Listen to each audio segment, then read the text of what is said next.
Laxman masters మాట్లాడతారు please.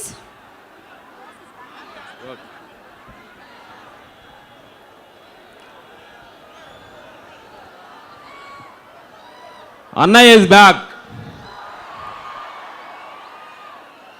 Thank you అన్నయ్య అభిమాని అందరికీ నా హృదయపూర్వక నమస్కారాలు. బ్రదర్స్ నెట్టుకోకుండా కొంచెం వెనక్కు నుంచొని ముందోళ్ళకి ఏమి ఇబ్బందికరంగా నుంచొని చూడండి తమ్ముళ్ళు. Thank you. మీలాగే చిన్న విలేజ్ నుంచి అన్నయ్యను చూసి సినిమా ఇండస్ట్రీకి వెళ్ళాము. అన్నయ్య షూటింగ్ ఫస్ట్ జేబు దొంగ చూసాము. ఖైదీ నెంబర్ 786లో మేము ఫైటర్గా ఎంటర్ అయ్యాం. ఇప్పుడు అన్నయ్య గారు 150లో ఫైట్ మాస్టర్గా మా వర్క్ చేసే అవకాశం కల్పించిన ప్రొడ్యూసర్గా రామ్ చరణ్ గారికి, డైరెక్టర్ వివి నాయ్ గారికి, మనందరి అభిమాని అన్నయ్య గారికి మేము హృదయపూర్వక థ్యాంక్స్ చెప్పాలి. ఇలాంటి ఒక పెద్ద సినిమాలో అన్నయ్యతోటి వర్క్ చేసే అవకాశాన్ని కల్పించినందుకు ఆ యూనిట్ సభ్యులందరికీ మేము చాలా ధన్యవాదాలు. Thank you. ఒకటి చెప్పాలి,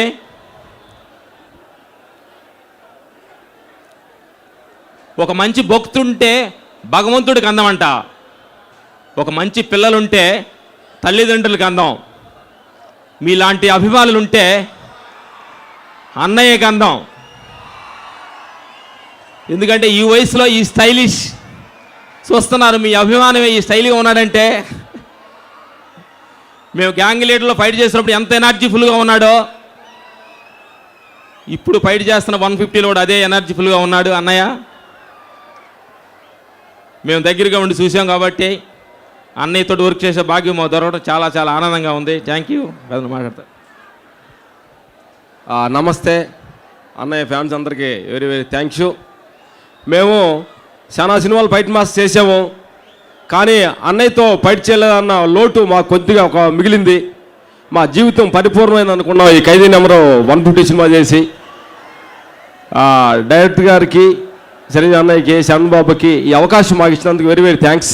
ఇలాంటి ఒక ఎక్స్పెక్టేషన్ మూవీ అన్నయ్యను చూస్తుంటే, బాల్ పోస్ట్ చూస్తుంటే మాకు ఎప్పుడెప్పుడు సినిమా చూడాలని అంత ఆదుర్తిగా ఉంది. ఆ స్టైలు, బాడీ లాంగ్వేజ్, ఫైట్ చేస్తుంటే స్టార్టింగ్లో ఉన్న బాడీ లాంగ్వేజ్ ఇప్పుడు కూడా రిథం పోకుండా చెప్పింది ఎంత అందంగా చేస్తుంటే చాలా మాకు చూసి ఫైట్ చేసిన కూడా మాకు ఎంత ఆనందంగా ఉంది. మా జీవితంలో మేము ఇంత ఆనందం ఎప్పుడు పొందారని అనిపించింది అన్నయ్యతోటి ఫైట్ చేస్తుంటే.